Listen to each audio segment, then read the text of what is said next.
Hello everyone, মজাদার সবজির recipe নিয়ে আপনাদের মাঝে চলে এসেছি। প্রথমে পেঁয়াজ, কাঁচামরিচ, ধনেপাতা, ডাল আর সবজিগুলো ভালোভাবে কেটে নিয়েছি। এরপর কেটে রাখা সবজিগুলোর সাথে ডাল আর একটু লবণ দিয়ে একটি পাত্রে বসিয়ে দেব চুলায় সবজিগুলো সেদ্ধ হওয়ার জন্য। এখন একটি কড়াইয়ের মধ্যে পরিমাণ মতো তেল দিয়ে পেঁয়াজ, কাঁচামরিচ ভেজে নেব কিছুক্ষণ। তার সাথে গুঁড়া মশলা, হলুদ, ধনিয়া, জিরা গুঁড়ো দিয়ে তার সাথে বাটা মশলা, আদা রসুন বাটা মিক্স করে মশলাটা কিছুক্ষণ ভাজতে থাকবো। মশলাটা কিছুক্ষণ ভাজার পর সেদ্ধ করে রাখা সবজিগুলো এর সাথে মিক্স করে নাড়াচাড়া দিয়ে রান্না করতে থাকবো কিছুক্ষণ।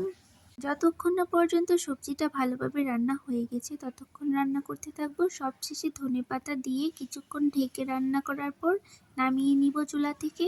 এই তো রান্না হয়ে গেল শীতকালের মজাদার সবজি।